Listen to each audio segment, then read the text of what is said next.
Bonsoir tout le monde, bonsoir mesdames, bonsoir messieurs. Donc, nous allons avoir la lourde tâche de lancer la dernière conférence de la journée.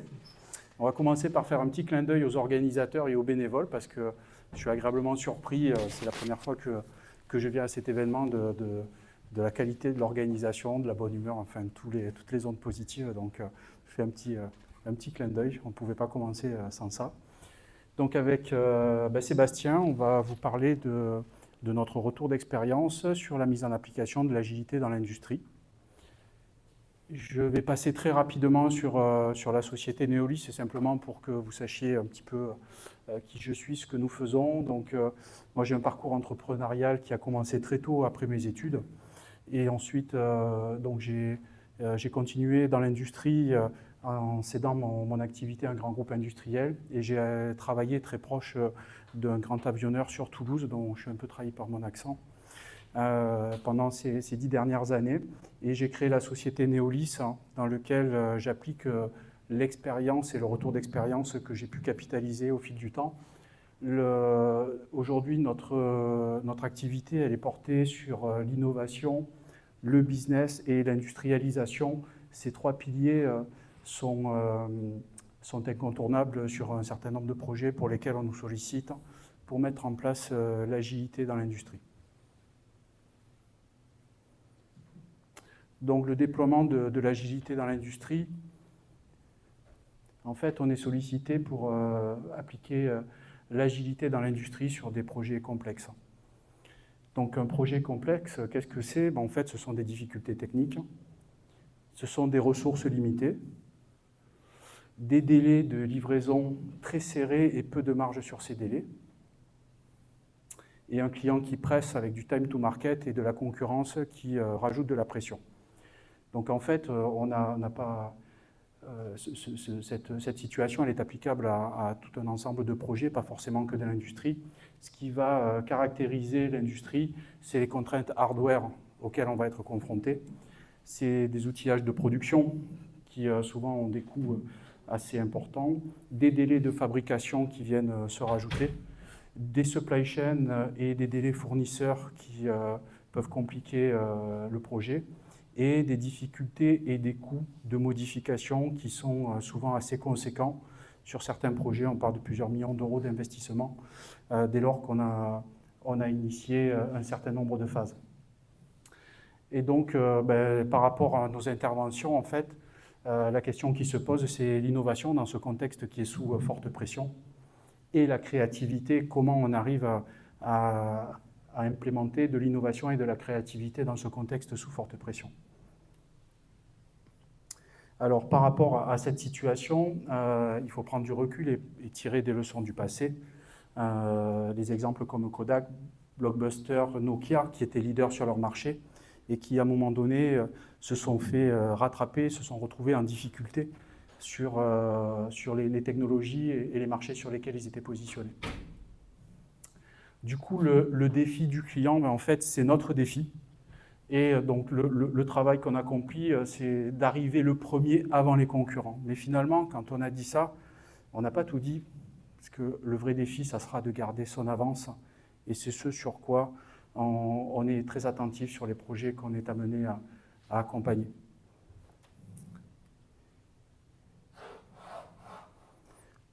En fait, cette situation, par rapport à la méthode de travail qu'on va développer, elle s'apparente à du sport de haut niveau. C'est notre fil conducteur pour accompagner ces projets complexes dans l'industrie. Et donc, il y a 3 conditions pour gagner une compétition. C'est d'avoir une bonne tactique, une bonne technique et un bon mental, voire même un très bon mental, parce que souvent, quand on est en compétition et qu'on est au coude à coude, la différence, elle se fait avec le mental. C'est le volet humain que je vais développer juste après. Alors là, j'ai repris une citation de Claude Onesta. Il dit en fait qu'il n'a pas les clés de la réussite, mais il sait ce qui fait perdre. Il explique qu'en fait, l'humain est toujours plus fort que la tactique, mais si on arrive à associer l'humain et la tactique, on devient imbattable. Et on s'est appuyé sur ces principes pour déployer les méthodologies sur nos projets. Donc alors, Comment on s'y prend? On va expliquer un petit peu la manière dont on travaille, la manière dont on s'y prend. En fait, dans l'agilité, la méthode, c'est que la partie visible de l'iceberg. Tout le volet stratégie et préparation est extrêmement important, en particulier dans notre cas sur la partie industrielle. C'est ce qu'on développe juste après. On est amené à faire du sur-mesure dans quasiment tous les cas. Il n'y a aucun domaine industriel qui se ressemble. On peut travailler dans le domaine de la microélectronique, dans le domaine de l'électronique de puissance, dans l'automatisation, la robotique. Et chaque cas est un petit peu différent. Les enjeux économiques sur les frais fixes, sur les frais variables ne sont pas les mêmes. Donc on fait du sur-mesure dans chaque cas. On a un travail sur le parcours humain, sur la formation, le coaching et la mise en place des méthodes. Un accompagnement sur des projets pilotes, puisque d'abord on met au point sur des projets où les conséquences vont être maîtrisées, mesurées, avant de passer à l'échelle. Et puis c'est des projets qui s'inscrivent sur la durée. On n'est pas sur des opérations one-shot. Une des premières étapes, c'est d'apporter du renfort transverse et donc un regard extérieur. Donc ce regard extérieur, il a, un peu comme la photo, la vocation à aider à prendre du recul, à sortir la tête du guidon. Parce que quand on voit le contexte d'un projet complexe, on va avoir tendance à reconduire les méthodes et les solutions qu'on a l'habitude d'utiliser.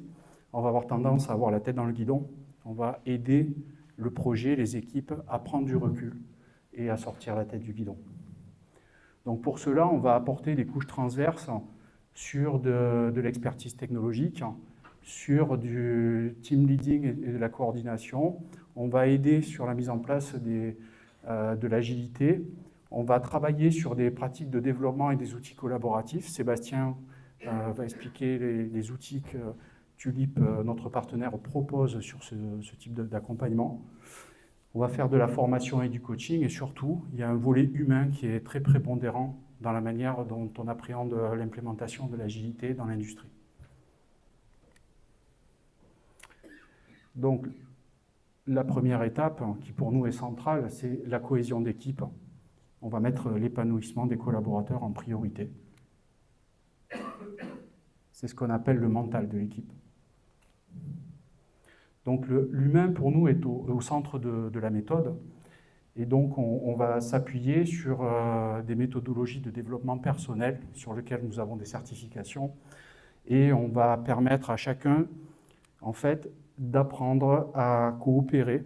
Donc ces outils de développement personnel permettent de mieux se connaître, de mieux reconnaître ses collègues et de savoir appréhender leurs réactions face à des situations où on peut avoir des difficultés à comprendre les réactions de ses collègues. Et puis on va renforcer l'interaction entre chacune des personnes au sein de l'équipe. Donc on va favoriser cette interaction pour petit à petit avoir une équipe qui a un mental extrêmement fort. Et donc, on va cartographier le profil de l'équipe. On va leur permettre de savoir appréhender dans quel profil ils sont. On peut être amené à renforcer une équipe sur certains domaines. Dans ce cas-là, on voit que c'est une équipe qui est plutôt dans un profil collaboratif. Si on a besoin de renfort sur la partie organisative, directive ou persuasion, on travaille sur le renforcement des profils dont l'équipe va avoir besoin. Ensuite, la partie tactique, pour nous, c'est l'agilité et le client. Donc, on va aussi mettre le client au centre du processus. On travaille avec des méthodes de design thinking où, en fait, on va mettre l'expérience du client au centre. C'est une situation qui souvent fait un petit peu mal dans les équipes de développement parce qu'on va les faire passer de l'autre côté de la barrière. On va les mettre à la place des commerciaux pour savoir appréhender la difficulté de conviction sur un marché, sur un client, et de savoir inclure ces démarches-là dans tout le process de développement. Donc on va travailler avec les équipes sur ce qu'on appelle l'expérience client, la satisfaction du client, et on va utiliser des méthodes de marketing pour travailler sur les besoins, les exigences, notamment avec la méthode de persona, qui nous permet de définir une stratégie, une tactique assez précise pour amener les projets chez les clients et réussir, se donner toutes les chances de réussir. Donc après, on va pouvoir commencer à appliquer l'agilité. Donc l'agilité, elle va souvent arriver un petit peu en confrontation avec des méthodes comme le waterfall, les processus en cascade. Et la particularité, c'est que l'agilité dans l'industrie va nous apporter la possibilité d'avoir des boucles itératives et on va faire un certain nombre d'optimisations et d'économies sur des phases qui vont durer moins longtemps et qui vont permettre d'optimiser les résultats sur les projets. Donc on utilise assez régulièrement le cadre Scrum qui pour nous aujourd'hui est assez pertinent sur les parties industrielles. On raisonne en sprint, on raisonne avec un certain nombre de routines autour du cadre Scrum qui nous permettent d'avoir de l'efficacité. Ce qu'on a remarqué, c'est un certain nombre d'optimisations et d'économies que nous arrivons à faire. On est sur des approches qui s'apparentent assez aux lignes, avec du travail partiellement fait qui est supprimé, des processus inutiles qu'on arrive à écarter au fur et à mesure des itérations, des excès de fonctionnalités que nous arrivons à éviter, à optimiser, des passages d'une tâche à l'autre qui est fluidifié, des délais d'attente et de retard que nous arrivons à optimiser, faciliter la transmission d'informations. On limite les défauts en appliquant cette méthode-là. Et puis, surtout, des talents qui étaient inutilisés, inexploités, qu'on arrive à remettre à flot sur des projets, voire révéler des talents qui étaient un petit peu cachés dans certaines équipes. Un des bienfaits aussi qu'on retrouve sur l'état d'esprit des équipes, en fait, bien souvent, on a des équipes qui sont dans des modes d'attente et qui passent sur des modes plutôt de prise d'initiative qu'on appelle l'intrapreneuriat. C'est-à-dire qu'on passe d'un mode du top vers le bottom à du bottom-up. Donc on est aussi amené à accompagner la hiérarchie, à travailler un petit peu différemment avec les équipes, avec une forme de confiance, de liberté, tout en ayant un cadre qui permet de prendre de l'initiative et de révéler les talents. Après, sur la partie innovation, c'est ce qu'on appelle la technique. L'objectif, c'est de laisser s'exprimer justement le talent des personnes qui composent l'équipe. Et donc là, on a repris une citation d'Albert Einstein qui dit que si tu fais toujours ce que tu as l'habitude de faire, tu récolteras toujours les mêmes résultats.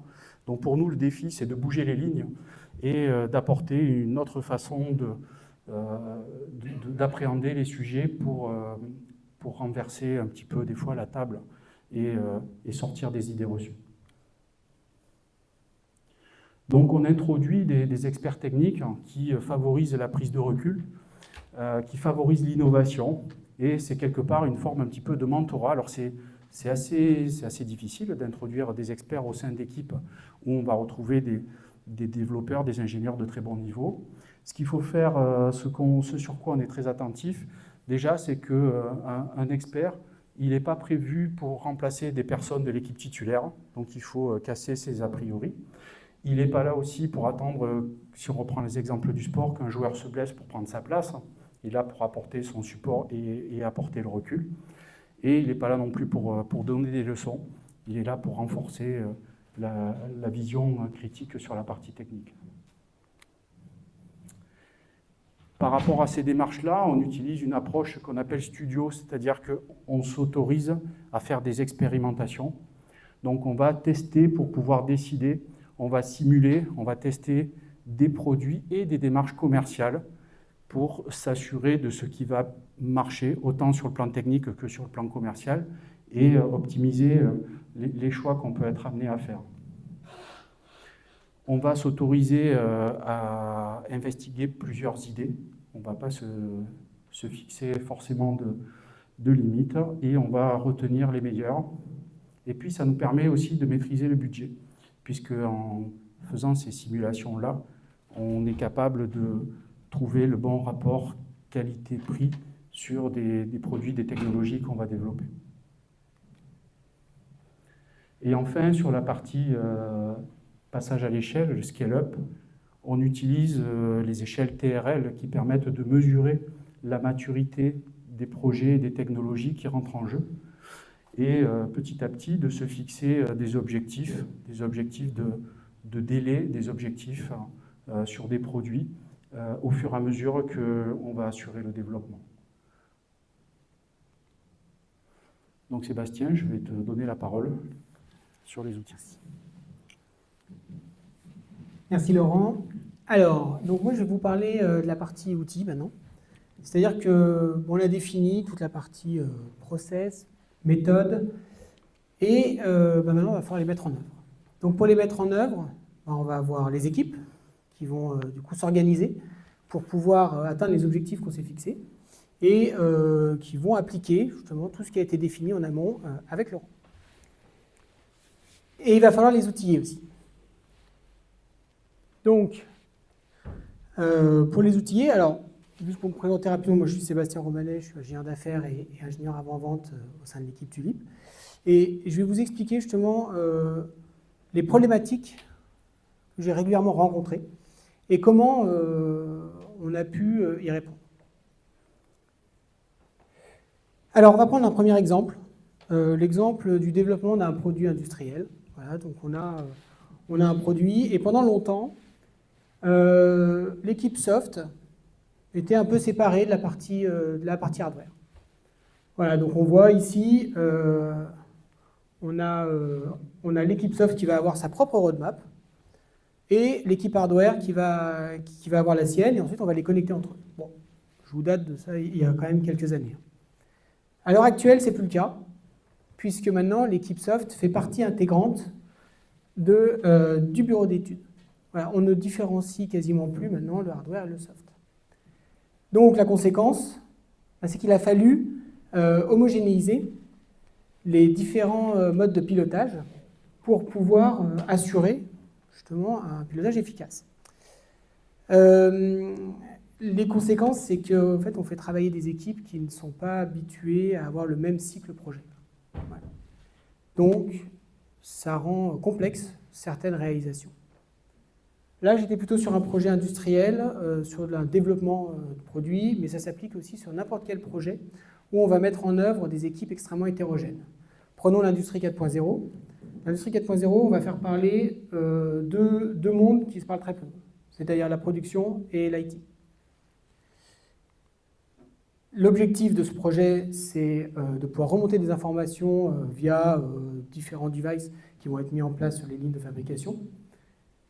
L'objectif de l'IT, ça va être de les intégrer pour ensuite pouvoir en sortir des éléments de pilotage et surtout des éléments d'amélioration continue qui vont ensuite être réinjectés sur les lignes de fabrication. Bon, c'est résumé, mais c'est pour illustrer, encore une fois, la différence et les équipes très hétérogènes qui vont intervenir sur ce type de projet.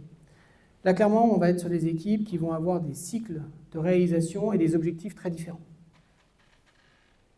Donc ça nous amène au casse-tête du pilotage de projets industriels. Donc, je pense que vous y avez déjà tous été confrontés. On a nos équipes qui vont chacune avoir leur méthodologie. Donc là, on imagine qu'on a une équipe qui va faire plutôt du Kanban, une autre qui va faire du Scrum et une autre en cycle en V. La majorité du temps, ce qui va se passer, c'est que l'organisation va se faire de façon asynchrone. Voilà, on va avoir notre responsable projet qui va de ce fait échanger avec toutes les équipes. Et ces échanges vont être surtout, comme je disais, asynchrones, c'est-à-dire qu'on va récupérer des informations pour ensuite pouvoir les capitaliser. On va remonter 4 grands problèmes. Le premier, ça va être un pilotage qui est chronophage, parce qu'on va être constamment à la recherche d'informations. Le deuxième, ça va être la traçabilité, c'est-à-dire que quand on va être sur du pilotage asynchrone de ce type-là, il va y avoir de la ressaisie. Et quand on fait de la ressaisie, il y a des risques de rupture de traçabilité. On revient à ce que vous expliquez, Laurent, sur la partie top-down, c'est-à-dire qu'un modèle asynchrone de ce type-là va nécessiter d'avoir un point d'origine sur les différentes actions à mener qui vont redescendre et ça va être compliqué de remonter les informations à partir des équipes, ou du moins de les partager avec les autres équipes. Et de ce fait, on va arriver à l'alignement des équipes, où chacune risque de travailler sur son propre rythme, et de ce fait, on risque d'arriver sur des goulots d'étranglement.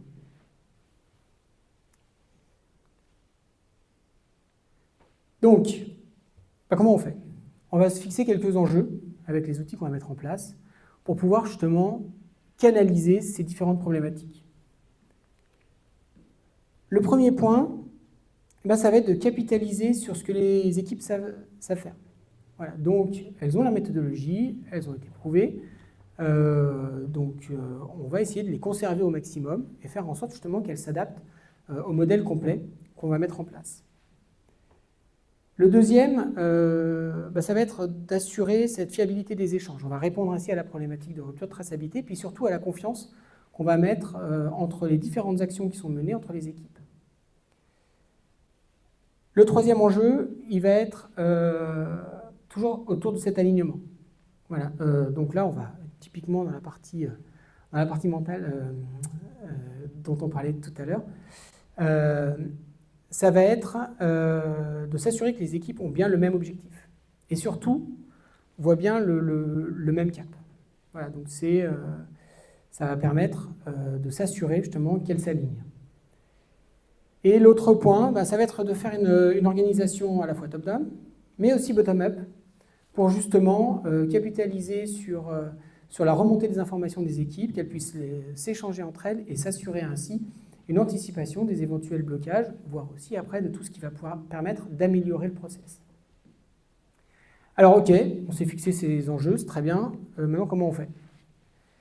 Alors la première étape, ça va être de homogénéiser les outils au maximum. Voilà, donc ce qui va se passer, c'est que là, sur un modèle asynchrone comme ça, on va imaginer que chaque équipe a ses propres outils. Donc de ce fait, ça va être compliqué d'avoir une base commune. Donc au maximum, on va les réorganiser pour faire en sorte déjà qu'elles s'interconnectent entre elles.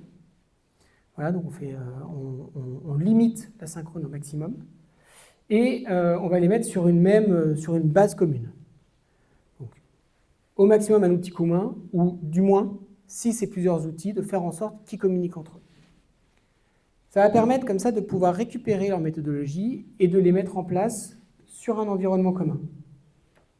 Donc là, on a bien conservé les méthodologies de chaque équipe.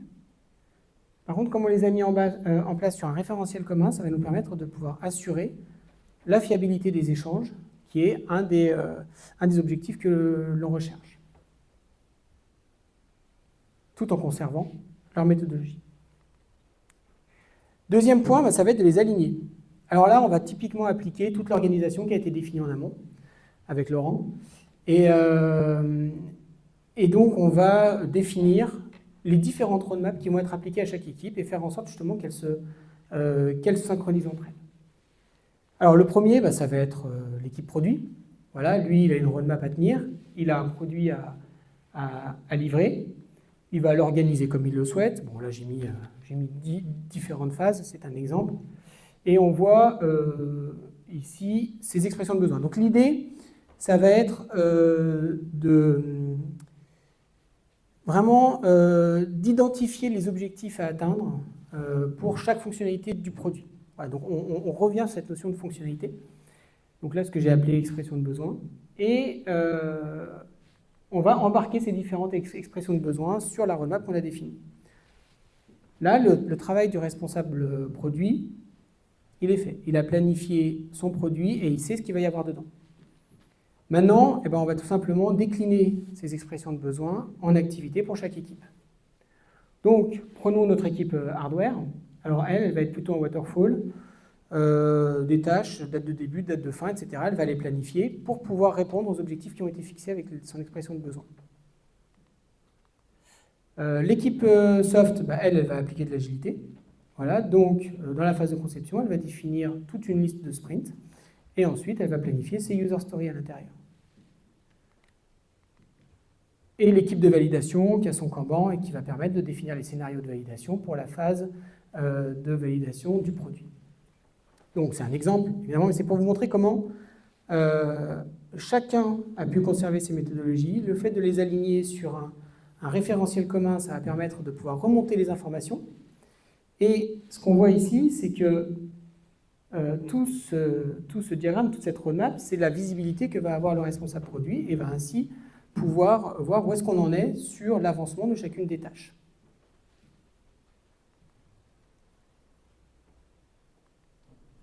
Et pour terminer, on va appliquer ce qu'on appelle de l'agilité d'entreprise au niveau du workflow qui va être appliqué. Parce qu'ok, on a planifié nos tâches, on les a alignées sur un petit camp. Maintenant, il va falloir définir le workflow qui va nous permettre de pouvoir s'assurer justement de l'état d'avancement du projet.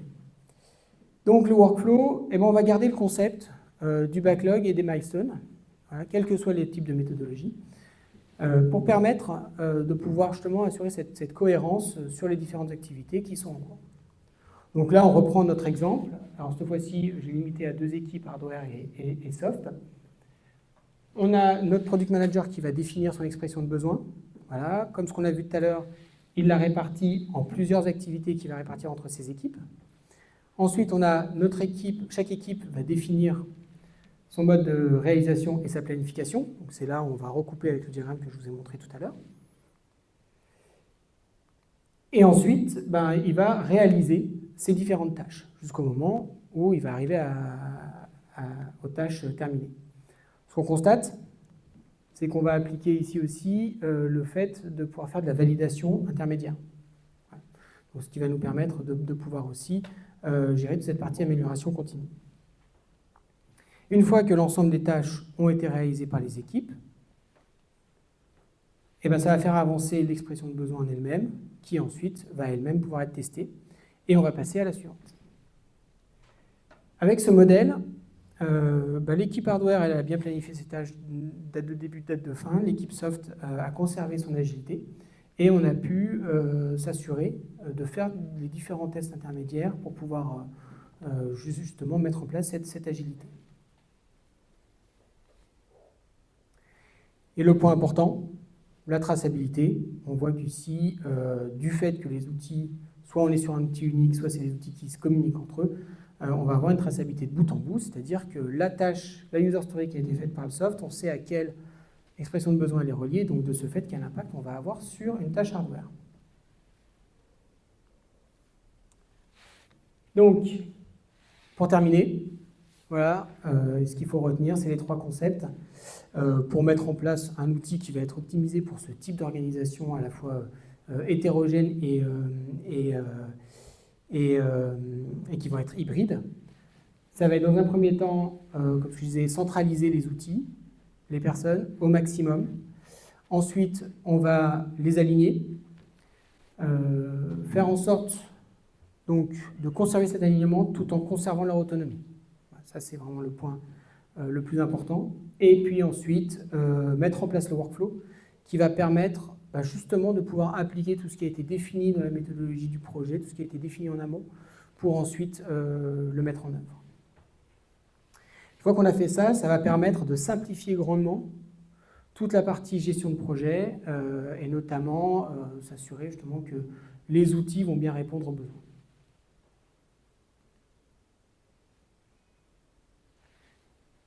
Voilà, je ne sais pas si vous avez des questions particulières à nous poser. Oui. Je comprends bien les différents processus. Alors moi, je viens plutôt de l'IT et pas de l'ingénierie, donc ça m'intéresse de voir comment ça s'adapte. Mais de la façon dont je comprends, j'ai l'impression que par exemple sur votre exemple, l'équipe hardware qui est en waterfall, en fait, c'est lui qui va vous dicter à quel moment vous allez pouvoir pousser votre produit, le tester, avoir du feedback réel. Parce que je ne vois pas comment.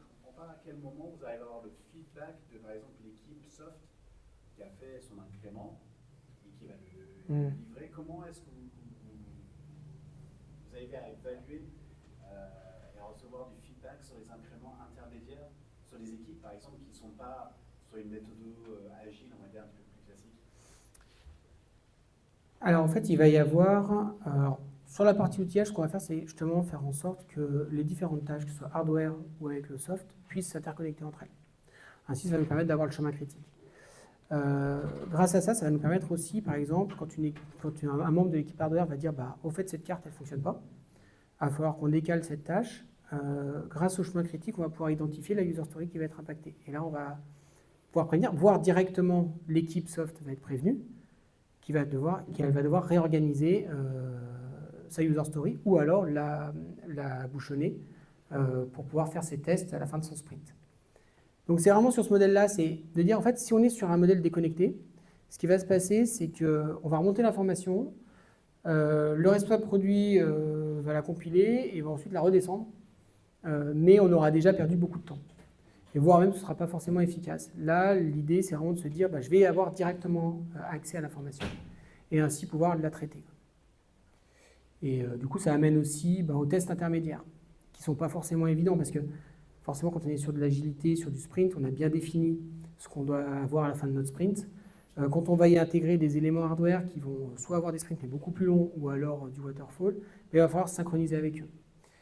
Et c'est pour ça qu'il y aura forcément des sprints qui vont être testés, mais qui devront être retestés dans un second temps, une fois qu'on aura plus le bouchon. Ouais, donc le jalon du waterfall va prendre un petit peu le moment de validation finale. Exactement. L'avantage, c'est que ça permet quand même de retourner sa chemise pour la partie qui sera peut-être plus en agile, de dire par exemple quand cette carte-là fonctionne, ne fonctionne pas, etc. On peut manipuler nos ressources différemment pour être plus efficace. C'est exactement ça. Voilà. Et ça va nous permettre de pouvoir anticiper aussi et faire les différentes modifications. Les outils on fonctionne plutôt comme font plutôt l'agrégation des données des différentes équipes, ou est-ce qu'il faut que ces équipes basculent sur les outils de Tulip pour pouvoir faire ces suivis au quotidien? Alors, en fait, là, ça va dépendre du type d'outil qu'on va utiliser. En effet, nous, avec Tulip, l'idée, c'est de dire on met tout le monde au même endroit, sur le même outil. Voilà. Donc, en effet, ça veut dire que s'il y avait d'autres outils, il faudra les basculer dessus. Après, si on veut conserver les outils qui s'utilisaient avant, dans ces cas-là, on va utiliser des connecteurs. Pour pouvoir, toujours pareil, l'idée, c'est on limite au maximum cette ressaisie. Voilà. Donc, après, la majorité du temps, alors après, tu me confirmeras, mais ce qui est préconisé, c'est de pouvoir faire aussi des transitions progressives. Voilà, où ils gardent leur ancien, puis ils sont sur le nouveau. Parce qu'il y a tous les modes de gestion des projets qui sont inclus, qui peuvent être un Tulip. Voilà, au fait, un outil comme Tulip va permettre de pouvoir configurer et mettre en place les différents modèles de projet. Donc c'est vraiment de la configuration en fait. Donc c'est pour ça qu'on va pouvoir répondre à ces différents enjeux, mais tout en conservant ce que je disais sur la partie workflow, le principe en effet de ce backlog qui sera appelé autrement sur un projet en waterfall, mais en tout cas ça reste le concept du backlog qui va être planifié dans différents milestones.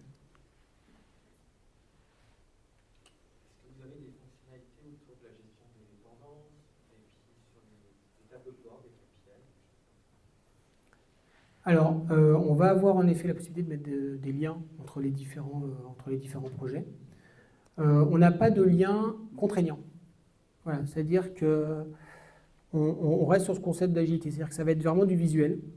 Alors après, je parle pour Tulip, il y a d'autres outils qui vont le faire. Nous, en tout cas, on va rester sur du visuel pour justement alerter, en disant attention, là, il y a un chemin critique où il y a quelque chose qui ne va pas. Donc dans ces cas-là, on va en effet afficher les liens en rouge. Après, si on peut automatiser, mais là, c'est d'autres aspects de la configuration.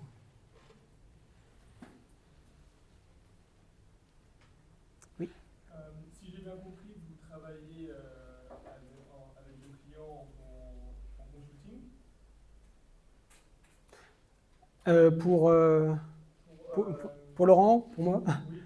Parce que nous deux, en fait, oui, on travaille. Mais... Est-ce que vous travaillez avec des industriels qui ont déjà une culture d'agilité en interne à un certain niveau, ou est-ce que vous introduisez cette agilité chez des clients qui n'ont pas forcément et si oui, j'imagine que du coup c'est des collaborations long terme, et pas uniquement sur un projet. Je vais te laisser répondre. On a les deux cas de figure. On a des sociétés qui veulent implémenter l'agilité mais qui ne l'ont jamais fait et qui jugent que ça peut être critique de changer de méthode de travail quand ils sont en waterfall, en Gantt, avec des planifications long terme, de passer sur des modèles itératifs. Si on prend l'exemple d'un sprint de 15 jours, pour eux, ça révolutionne un peu la façon de travailler, de raisonner en sprint. Et après, on a aussi des entreprises qui se sont essayées, mais qui n'arrivent pas à trouver la solution, la clé. Et souvent, c'est des spécificités liées à leur métier, liées à leurs contraintes industrielles, qui font qu'il faut adapter la recette. On a même des clients qui ont le livre « L'agilité pour les nuls », entre guillemets, et qui nous disent « mais on a tout lu, on a tout compris, mais on ne sait pas faire ». Et ce qui est normal, hein, c'est ce que j'ai essayé d'expliquer. Quelque part, la phase un peu préparatoire, premièrement des équipes de l'humain, après de sa tactique de travail, de bien mesurer les risques et les enjeux sur son côté industriel, devient plus important que de choisir la méthode pour mettre en pratique l'agilité. Je ne sais pas si j'ai répondu à ta question.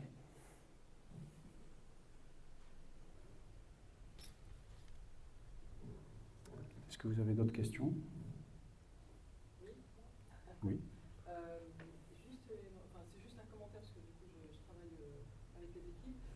En fait, ce qu'on a vu là sur ton exemple, il faut indiquer aussi que l'équipe hardware n'est pas forcément waterfall. Elle peut aussi être avec des sprints, puisque l'objectif sur la partie néolithique, c'est vraiment d'amener l'agilité. Donc avec la On va te donner le micro.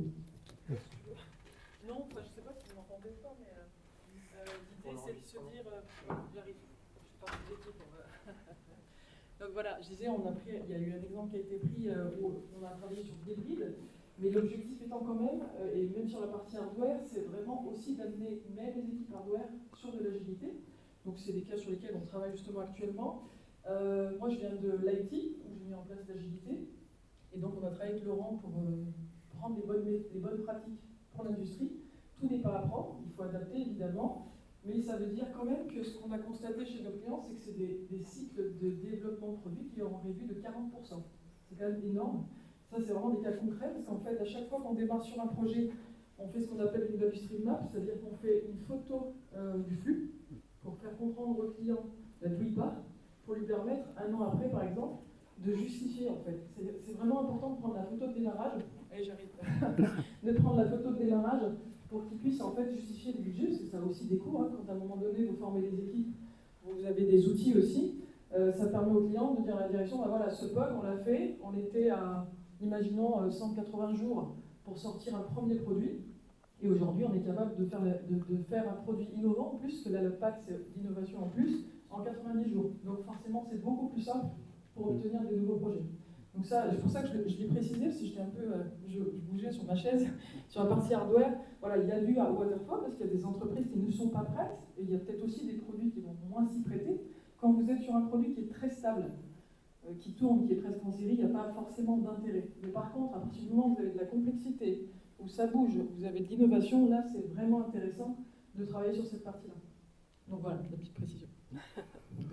Et après, peut-être pour compléter ta question sur le hard et le soft, en fait, on fait du co-design, c'est de la conception concourante, c'est-à-dire qu'on développe le soft et le hard en parallèle, avec un objectif de converger à la fin. Une fois que le hard est prêt, il faut que le soft soit prêt. Et l'énorme avantage qu'on trouve avec l'agilité, si on prend l'exemple de la méthode Scrum, on fait un sprint de 15 jours, on a une modification sur le hard, on a l'équipe de soft qui a commencé à travailler sur les développements. Immédiatement, on s'accorde pour faire les correctifs qui sont juste nécessaires. Donc cette méthode-là, elle nous a permis de faire travailler encore plus efficacement les équipes de hard et de soft en parallèle. Je rajoute aussi une petite précision sur la partie industrielle. Donc on a testé énormément d'outils, forcément, déjà dans l'IT et ensuite dans l'industrie. Au début, on a commencé à prendre les outils qu'on avait dans l'IT typiquement, pour pas le nommer, Jira par exemple. On a basculé sur l'industrie, on a fait des développements, on a recruté des spécialistes et on avait quand même le gros sujet qui était quand vous avez un article avec un délai, avec un cycle. Vous avez, je sais pas moi, un composant, même si vous faites du développement, vous savez que vous avez du cycle. Donc on a vraiment poussé énormément le sujet, n'y arrivons pas, on a travaillé avec des équipes Tulip, et là l'avantage c'est qu'on a vraiment une personnalisation, parce que des équipes qui sont proches, en fait, déjà physiquement, disponible, pour nous, ça a fait toute la différence en fait. Ça nous a permis vraiment de pousser Tulip dans l'industrie. Aujourd'hui, dans l'IT, clairement, c'est pas encore bien le cas, mais on y travaille. Mais dans l'industrie, pour nous, c'était vraiment l'outil qui était adapté, en fait, qui répondait vraiment à cette notion d'hybride, parce qu'en fait, aujourd'hui, sur la partie hardware, on va faire de l'agilité, il y a forcément une notion d'hybride. Et je dirais que la clé de tout ça, le secret, c'est le découpage du produit. En fait, le produit que vous allez faire en développement. Et c'est pour ça que c'est important d'avoir des experts techniques qui connaissent, qui ont la compétence technique du produit. Une fois que vous avez fait un bon découpage de produit avec un product goal qui est clair, là, ensuite, on retranscrit en fait notre vision à Sébastien, et c'est lui qui va adapter l'outil. Moi, je viens du monde de l'IT, Oui. du software. Du coup, je ne comprends pas très bien ce qu'il y a derrière cette notion d'hybride et de personnalisation de Tulip. Alors, en fait, dans ce que j'appelle hybride, en gros, dans l'IT, on est sur des développements, c'est pas concret. C'est-à-dire que tu ne vas pas recevoir, imaginons, une pièce où tu dois absolument la réserver 20 jours avant. Le problème dans l'industrie, c'est ça. On fait un développement de produit, ben, il y a des moules à acheter, il y a des choses comme ça, on peut changer d'avis parce qu'on se dit que c'est pas bon. Il n'empêche que même si, si on n'a pas anticipé certains achats, ça ne passe pas. C'est pour ça qu'on avait besoin de cette notion d'hybridation. On ne peut pas appliquer la même méthode, prendre le fonctionnement, prendre un Jira, se dire c'est exactement pareil. Alors je ne dis pas que Jira ne fonctionne pas. Nous, ce qu'on y a gagné comme intérêt, c'est la proximité des équipes et surtout la possibilité sur un outil type Tulip de l'adapter. C'est-à-dire qu'aujourd'hui, il y a quand même des développements qui sont faits par Tulip régulièrement suite à la demande de clients. Et ça, pour nous, voilà, ça change tout. Dans l'IT, moi, j'ai encore une activité forte dans l'IT. Je travaille beaucoup aussi encore sur Jira. Sur certains sujets, je travaille sur du Tulip, mais pour moi, l'industrie, c'est vraiment la solution aujourd'hui. Voilà.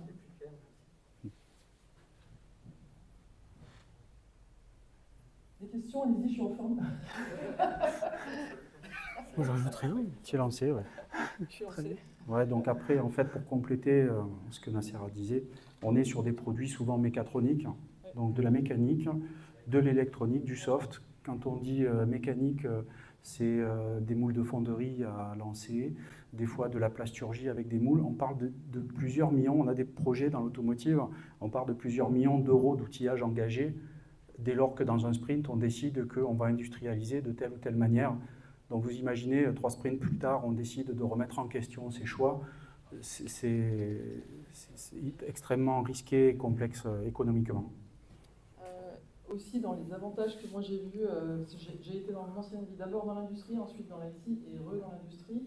Ce que j'ai vu vraiment dans les effets de bord intéressants, c'est le fait, par exemple, vous recrutez des ingés chez vous, mais vous avez le chef qui a ses habitudes et qui leur dit tu fais comme ça et c'est pas autrement parce que ça fait 20 ans qu'on fait comme ça. Nous, l'idée, c'est de faire une bulle protectrice un peu de tout ça, de laisser les jeunes, ou pas en fait, hein, c'est pas forcément des jeunes, mais les laisser avoir des idées, les laisser s'exprimer, vérifier bien sûr que ce ne soit pas complètement en décalage avec la société. Mais en fait, il y a énormément, quand vous laissez des espaces, et c'est là vraiment que l'agilité est intéressante dans l'industrie, vous laissez des espaces de réflexion, vous laissez de la liberté. Ça, pour moi, ça répond aussi aux enjeux de demain, où aujourd'hui, les jeunes dans les entreprises s'ennuient, ont envie de donner du sens, ont envie de partir, ont envie d'aller voir ailleurs où ils y sont. Là, l'avantage, c'est qu'on recrée des startups. C'est ça qui est intéressant dans ce que tu disais, la méthode studio. On crée des startups dans l'entreprise où, en fait, il y a vraiment une logique de groupe, on s'entraide, on innove, on se félicite, voilà, il y a vraiment de la motivation. On a eu le cas il n'y a pas longtemps, et ça a été pour nous notre plus grand succès. On avait une personne qui a demandé, qui était un externe en fait, qui a postulé chez le client, et qui a dit, moi je veux venir, mais si je suis dans cette équipe, sinon je ne viens pas. Ça fait des années qu'il voulait travailler avec lui, et en fait, voilà, c'était cette équipe-là. Donc pour nous, ça a du sens, parce que c'est vraiment recréer une entreprise, une start-up dans l'entreprise. Voilà. Donc je crois qu'on va devoir s'arrêter là, mais on peut continuer juste à côté, après, autour du cocktail pour ceux qui sont présents. Merci. Merci.